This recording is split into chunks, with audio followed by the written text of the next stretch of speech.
Here we are, Warner Brothers Studios, home of Hanna-Barbera. They've shot so many great reunion specials here. Now we get to have our own reunion special. But how is it a reunion if we haven't spent a day apart in 52 years? I feel magic in the air. I feel magic everywhere. I feel magic, crazy magic in the air.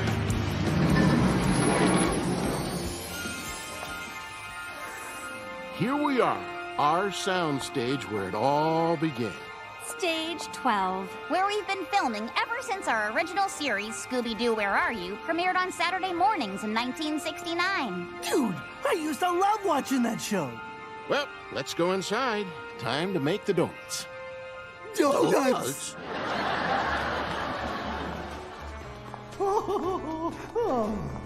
It hasn't changed a bit. So many memories, so much history. I wonder if that sandwich I was in the middle of eating is still here. Not anymore. Hey, Velma, remember when we shot the scene where you lost your glasses? It was right over there. And then that other scene when you lost them again over there and over there. Hey, my glasses! I can't see without them. My glasses! I lost them. Oh, there you are, Shaggy. Okay, I get it. Velma's thing is she's always losing her glasses. I only wear them because they make me look cool. Welcome, Mystery Gang. Ghost! Not quite. A host. Although you're not too far off. There are rumors that the studio is haunted. Does everywhere we go have to be haunted? You can relax, Shaggy. I can assure you, it's just me, Janelle Parrish, a real human being. So, the five of you, Daphne, Fred, Velma, Shaggy, and Scooby, have been playing characters who solve mysteries for 52 years. Yeah, we know. We lived it. So, have any of you ever experienced a ghost in real life? Whenever I try to get my agent on the phone, huh?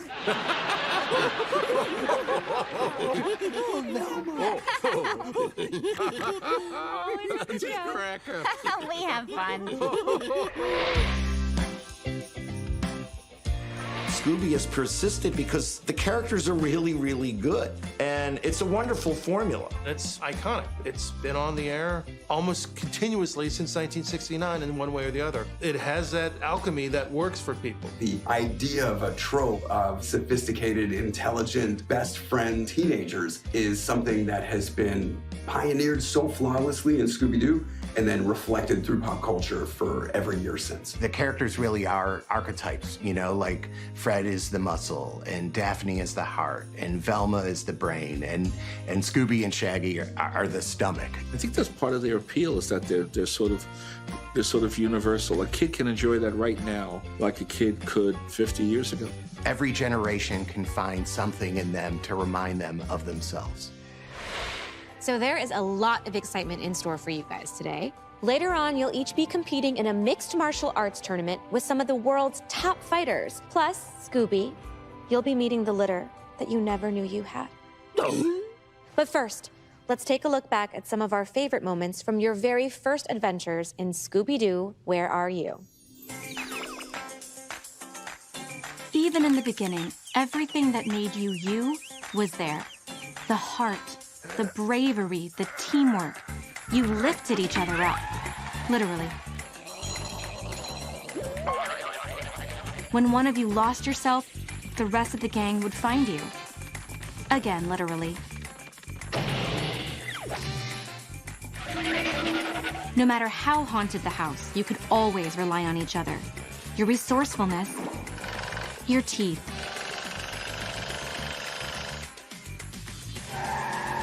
It wasn't always easy, but you had each other. And nerves of steel. And also, the van. Show 'em, Scooby. You soared to new heights and inspired generations of ghost hunters. Yay! Yay, Scooby! No one will ever forget the name Scooby Doo. Wow. Such powerful memories. Third time I've called him this week. Why am I paying him 10% if he can't even call me back? Shoot, I gotta go.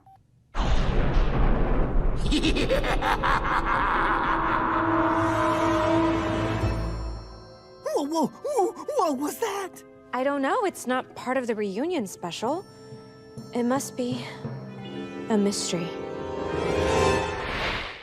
Hey, Scooby Gang. It's us, Marvin and Wendy from the Super Friends. We hang around with some people with pretty cool powers. Wonder Woman, Aquaman, Superman. But you have a superpower too, your friendship. Plus, you also have a van. And what appears to be an unlimited source of money. And a talking dog. But really, your friendship. Yeah, they should call you the Super Friends. But you can't, or the Super Friends will drag you to court. So we had arrived at 4 teenagers were going to be involved in mysteries.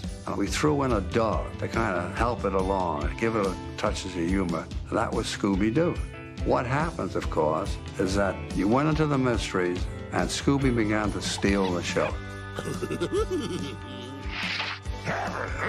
Also, he had a way of talking that our great talent, Don Messick, did. I would watch his face and those jaws would go, and I tried to do the same thing to emulate Don as close as I can. One of Joe Barbera's maxims was, if you ain't got a big sloppy dog, you ain't got comedy.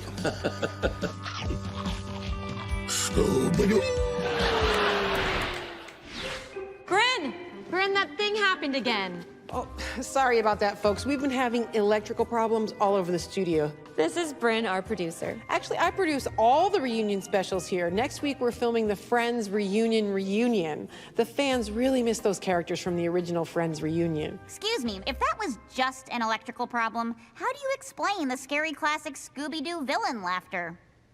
Great question, Velma. But we're here to have fun. Yeah. Hey, did you know that when Hanna-Barbera and Joe Ruby and Ken Spears first came up with the idea for your show, you were all gonna be in a traveling rock band? We could have had a song in America's Top 40, the hits from coast to coast, hosted by Casey Kasem. And Scooby started off as a very different kind of dog. Yikes! There was a brilliant illustrator who worked for Hanna-Barbera named Iwao Takamoto. He turned Scooby into a Great Dane and developed the way you all look. Ugh, too bad he didn't develop a turtleneck that doesn't give me a neck rash. But the network wasn't interested yet. Iwao put it all together in this one drawing, and the concept came to life. The head of the network, Fred Silverman, was presented this image, and he said yes on the spot. Oh, we look so young. Wow, I can't believe I used to wear that weird ascot. Was that ever in style? Hanna-Barbera had access to some of the best talent. They knew their animators, their background painters, the writers, to help create these characters. They were practically supporting the animation industry on their backs. When you have a really great design, that will help you have a great longevity with with great characters. And all the characters have very strong silhouettes. Daphne is always like, that's a very essential part in animation, is that their silhouettes are completely recognizable. Scooby-Doo is a Great Dane. But the way Iwao designed him, he's not a champion Great Dane. Iwao actually went and got a book on dog breeds and read what a Great Dane should look like, and then he broke every rule. Scooby's got a belly that hangs down and a back that sags and a bump in his nose, and his ears are always crooked and pointing in 2 different directions, and his eyes could be different sizes. And all of those things are done on purpose because it makes Scooby charming and it makes Scooby relatable. Like, what he lacks in physical perfection, he makes up for in personality. Then came the casting. Do you all remember when you came into audition? Well, in case you don't, we dug up your original audition reels, and let's just say you hadn't quite nailed the characters just yet. Yikes. Well, I'm Fred Jones, and I'll be reading for the part of Fred Jones. Huh, what a coincidence. Oh, Scooby, would you do it for a Scooby snack? Excuse me, how do you pronounce Zoe Inks? My name's Jabberjaw, and today I'll be reading to be Shaggy.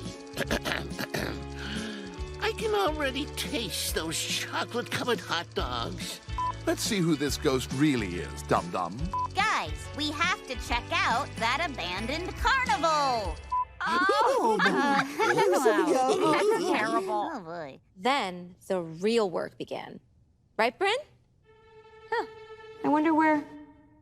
Anyway, you all got straight to work preparing for your roles, and for Scooby, that meant working with a vocal coach. Before he got that TV show, he was classically trained, doing Shakespeare everywhere, all around the country. And ironically, his first role in the theater was with another Great Dane, Hamlet, in which he played Hamlet's dog. He got rave reviews in Julius Caesar, which he played the Dogs of War, and he was understudying Marlon Brando in King Lear. Scooby Doo had to go on for him and just knocked it out of the park, which of course caught the eyes of middle-aged Bill Hanna and an equally middle-aged Joe Barbera. All right, okay, let's try it. Okay, 5, 6, 7, 8. Yikes! Let's get out of here. No. Yikes! Let's get out of here! The problem was that Scooby's diction was too good. They were concerned that the audience wasn't gonna believe him as a dog, and that's where I come in. Yikes! See, my job was to help him unlearn just enough English that he could legitimately pass for a Great Dane. Look at me. Yikes! Yikes! Let's get... Yikes! Yikes! I had to drill it line by line, day by day, taking it very slowly until he got it just right. Yikes! Yikes! So he really found the essence of this character. Scooby-Dooby-Doo! Yes, Scooby-Dooby-Doo indeed. But I'd like to get serious for a moment and talk about Scrappy-Doo. Really? Oh, boy. Yeah, more like Scrappy don't. You know, Scrappy wasn't really part of the gang. Yeah. He started saying these horrible things about Scooby in these AOL chat rooms.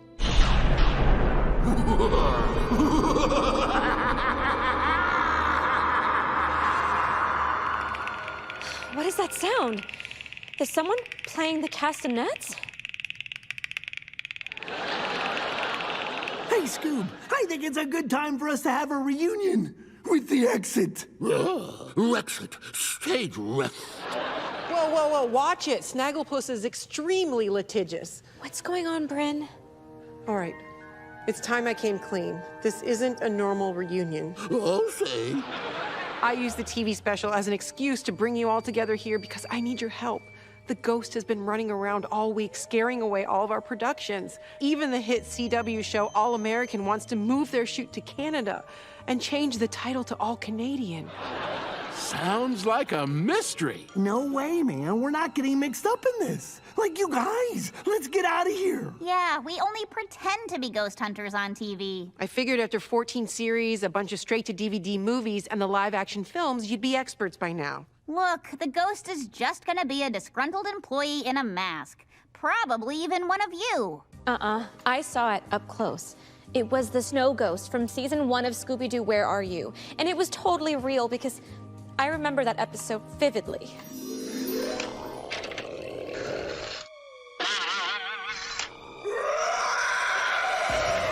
Zoinks! The snow ghost!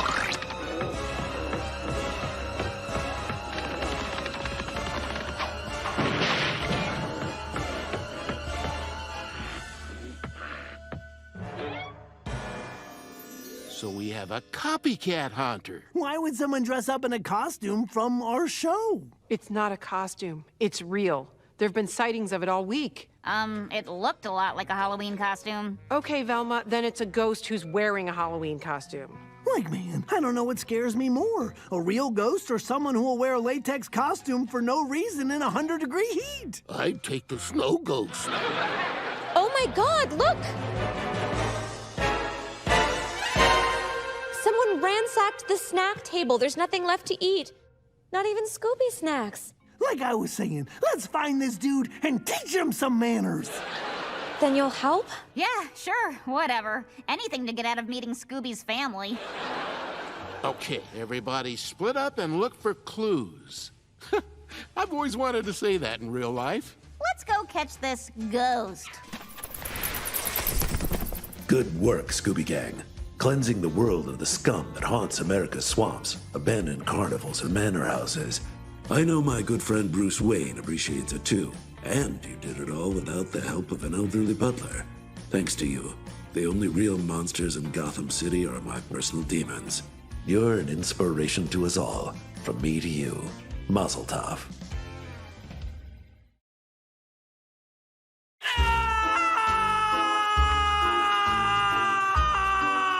Hang on, be right with you.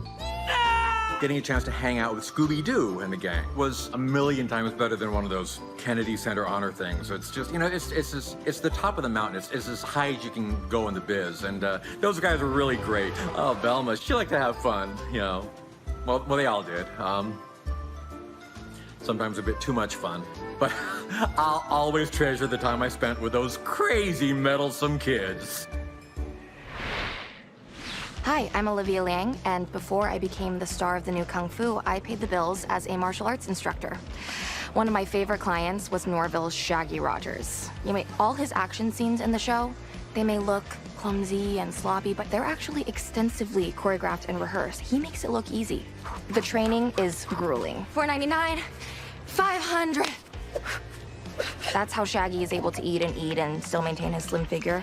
You know, it may not look like it with the slouching, but Shaggy is the fittest character in animated television.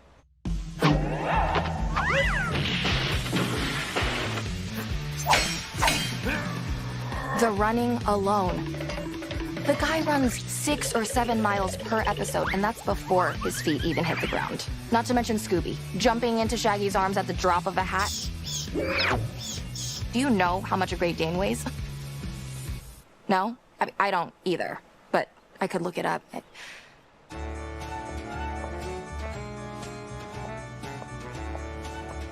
Hi, Carter. Velma Dinkley, what brings you to the costume department? The gang and I are here solving a mystery. It's about the snow ghost that's been haunting the lot. Know anything about it? Oh yeah, I've seen it around everywhere. Everyone's experiencing post-haunting trauma. We've even formed an ad hoc support group that meets on Thursdays. I mean, the coffee's not great, but Alex does bring donuts from that place on La Brea.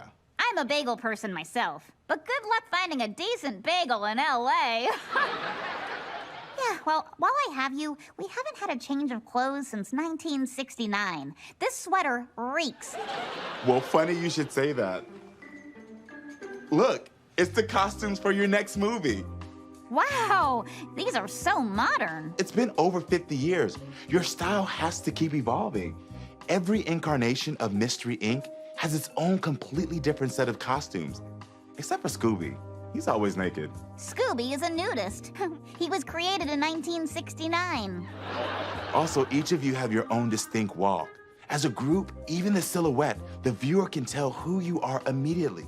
And that's by design. Is my haircut by design too? I'd be happy to give you a makeover. You know that's my kind of thing. I'm sorry I couldn't help you find any clues, but a little more than a week ago, one of my costumes went missing. And where the costume was hanging, I found this. Huh, a matchbook. And it says Bungalow 15. Whoever made this went to a lot of trouble. Actually, I think you found a clue. At least I think it's a clue. Jinkies! What? Oh, jinkies? Well, it's kind of my thing. It's what I say. What does it mean? Okay, I'm gonna take off. Establishing a character's personality by their walk was a good way to infuse personality into characters, you know, when you have a very tight budget. And they would animate that fully. Their movement is as iconic as their characters. Shaggy had a really cool walk cycle. Swaying arms and the way his feet flop up and down as he walks. That says a lot about who Shaggy is. Fred walks with his shoulders back and his chin forward. That's not a mistake. Everything about how they move says something about who they are. That area is Stars Hollow from the Gilmore Girls. You want a mystery to solve? It's a mystery to me how a mother and daughter can be such good friends. Hey, this ghost. You think it could be that producer? You know, you can't trust TV producers. Captain Cave! Daphne! Blake! We still on for Saturday? You bet. And thanks for the flowers. Captain Caveman? Really? I like him hairy. What's he even captain of anyway? Hey, look at that. Huh, some sort of loudspeaker. Wonder what that could be doing here. Probably a basic piece of equipment they use to make movies. Or it could be another clue. Everything's a clue with you, isn't it, Freddy? So exhausting.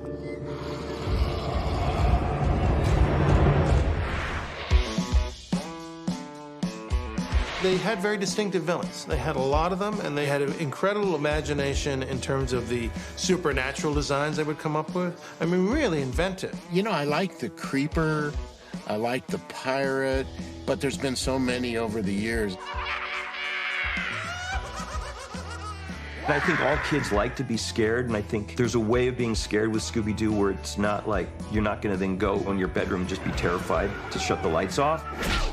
Scooby was my first show, so I really didn't have a lot of experience, and I wanted to do some of these other voices. I mean, it was fun doing Fred, but, you know, gosh, I see this monster, and Joe Barbera, he would go around the table and ask the experienced actors, and then he would never get as far as me because I was just like this kid, so I kept raising my hand, and finally Joe go, all right, go ahead, Frank, give it a try now. All right, you're the monster.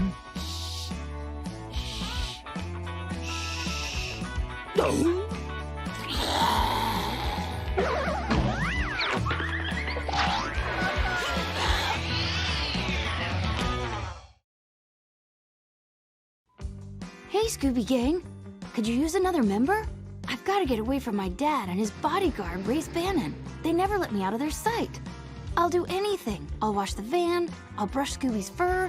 My dad's gonna get me killed. I just want to be a regular kid. Shoot! Someone's coming! Gotta go. Help me. I got cast to play the sixth member of Mystery Inc., Laszlo the Mechanic.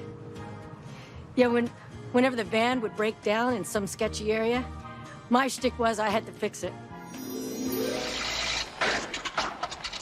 Looks like we got a busted radiator belt. Sorry, can't fix it till tomorrow. Guess we'll have to stay in that, weird old motel. What did I tell you, Fred? You gotta stop riding the clutch. So, I go to the big world premiere of the show. We get to my big scene, and I ain't in it.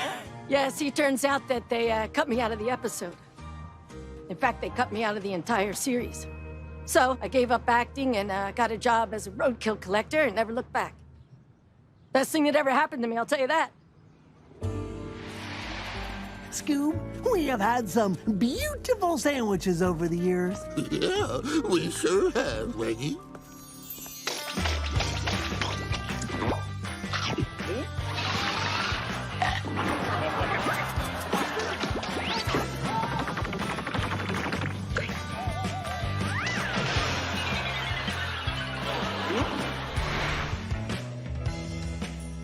Scooby and Shaggy most of the time are just comic relief in their own show.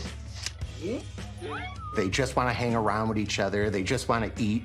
They certainly don't want to go into a haunted house and solve a mystery. They take the edge off of what's scary. If it's a ghost or perceived monster, you know, having Scooby and Shaggy around and, you know, struggling over snacks or this or that makes us feel more comfortable. No matter what Scooby eats, Shaggy eats. No matter what Shaggy eats, Scooby eats. But their story is a story of friendship and how friends support each other and how friends always have each other's back. That story of friendship never gets boring. It never gets old. You mean thanks Scooby we're safe?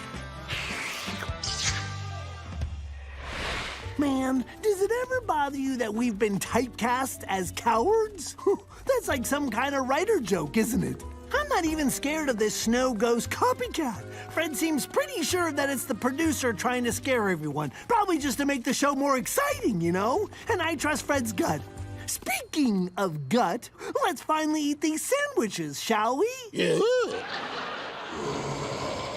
Hey, Scoob, keep it down back there, would ya? Shh. Keep it down back there. Shh.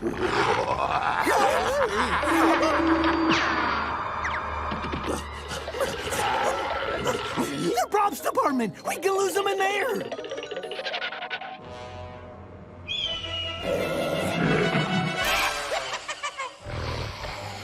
Quick! Find somewhere hilarious to hide!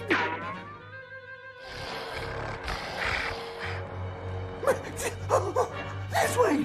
This way.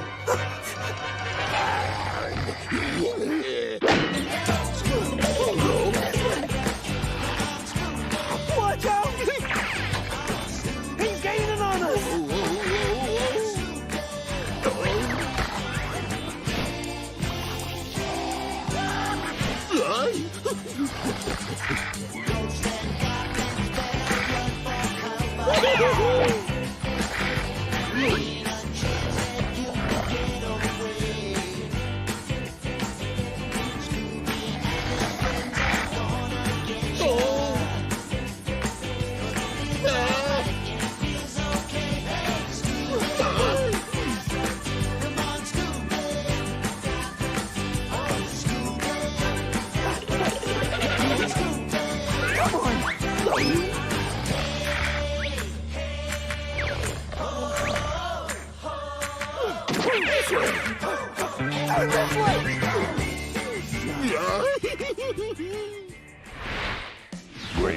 Great babe, Scooby Doo.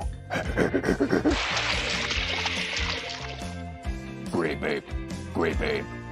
Yeah, great babe. My name is Arlo Davidson, man, and I have the best job in Hollywood.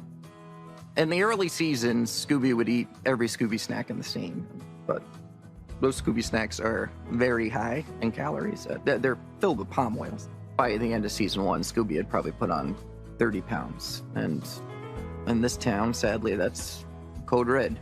And that's where I come in. I am Scooby's personal spit bucket handler.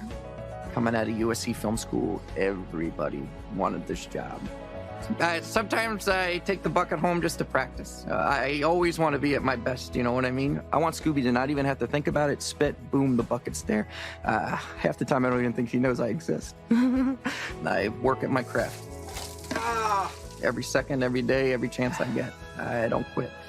And I think it shows in the product.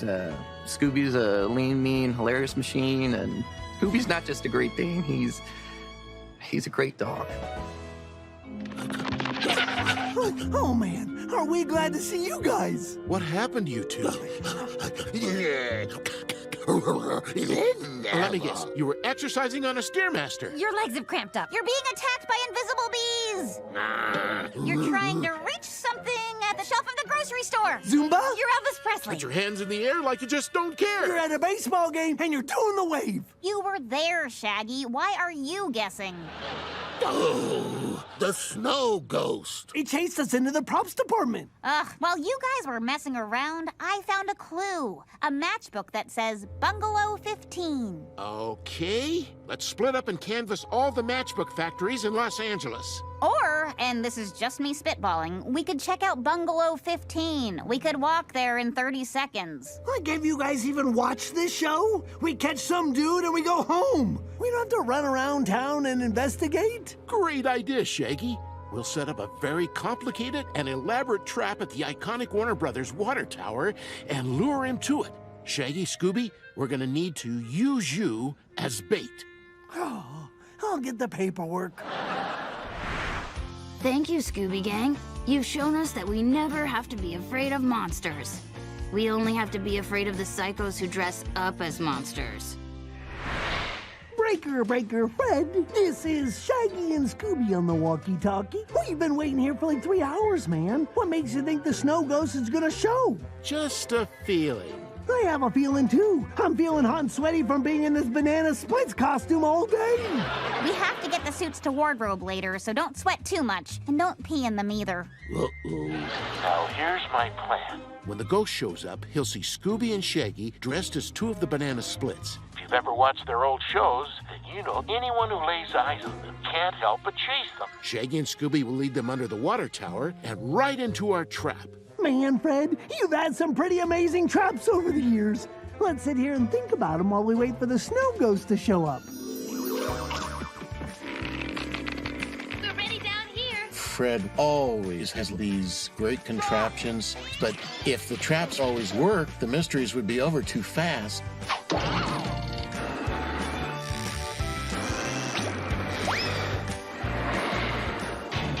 I think when Fred takes himself seriously, that's kind of funny.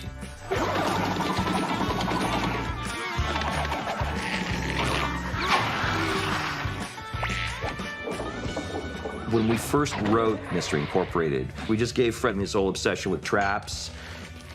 So we thought, well, let's just make it a weird, like, obsession. You know, it's an actual, like, psychological obsession with him.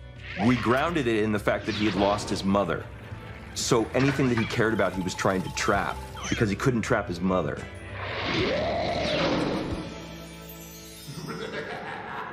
Dude, that must be him! Come and get us! This way!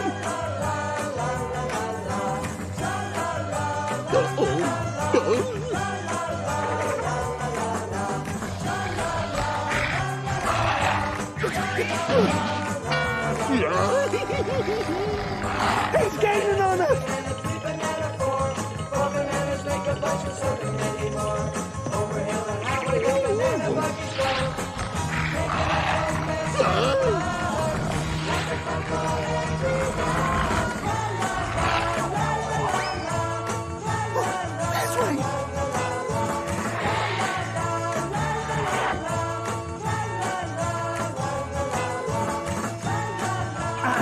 Hello? Mr. Snow Ghost? We're under here! Hold it right there! Now!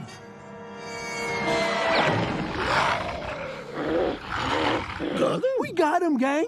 Now, let's see who this Snow Ghost really is! Not quite yet. First, let's get everyone else together so they can enjoy the unmasking with us. I'm really hot in here, Fred. I said wait. There's a certain format to the show, mystery and then unmasking at the end. It's that way every single episode, regardless of whose version is up on the air. The villains are going to be unmasked, they're not real. I think kids find that very reassuring. I almost always get fooled, you know, until we get to the third act, then I start figuring things out. But yeah, I got to admit, sometimes I'm not sure who I'm taking the hat, and yeah, I've been fooled. And now, let's take a look at some of our most memorable unmaskings from over the years.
Yo, Fred, you ever get tired of driving around in that rusty old van? You should trade out the mystery machine for a zippy little speed buggy. Me, let the wind blow through your hair as you drive through the fog. Can the mystery machine talk? Nope, but I can. In fact, I'm talking to you right now. This is Speed Buggy peeling out. Eat my smog suckers! Okay, let's have a look and find out who this really is. But I have a feeling it's our producer. Fred, I'm right here. Whatever. Jinkies! Oh my God! I'm just kidding. I have no idea who you are. It's someone that none of us have ever seen before. Now that's a true surprise. Wait, I think I remember you from season 1. Weren't you an extra or something? I was the mechanic. My character's name was Laszlo. I played a major role. Oh, right. The test audiences hated you and you got cut out of the show. Yeah, that's right. And you all went on to become big stars and you just left me behind in the dirt like some kind of roadkill. Well, I was finally going to get my revenge. How exactly was this getting revenge? You know, by scaring it. You've been plotting this for 52 years and that's all you had? Well, if you're really interested... We're not, but... We see I've been creeping around all week haunting all the TV shows and movies on the lot. One by one, I was gonna scare them all into taking their business away from Warner Brothers. Then the studio would go broke and they'd have to stop making your TV show. It was a foolproof plan. So I thought. At first, everything was working like gangbusters. I mean, some people were super easy to frighten. Real suckers, you know the type. Others, not so much. But I was all over the place. Everywhere people went, they were like, hey, there's the snow ghost, ah! The problem is I became so commonplace that everyone got used to me. Pretty soon I was just part of the scenery. You know, like the iconic Friends fountain. Then I heard about your TV show and I thought, this is my chance. I may not be able to get your TV show canceled, but I sure as hell can ruin your precious reunion show, and that's exactly what I did! Are you kidding? This was the best thing that could have happened to it. All I had planned was a lame blooper reel, a Q&A with Conan O'Brien, and a surprise visit from the actors who do your voices. Wait, these aren't our voices? Thanks to you, I didn't have to produce any of that stuff. We didn't even need to do an awkward trivia game or fill the time with clips and interviews. Too bad. I was really looking forward to meeting Scooby's illegitimate children. Hold on. How did she make it seem like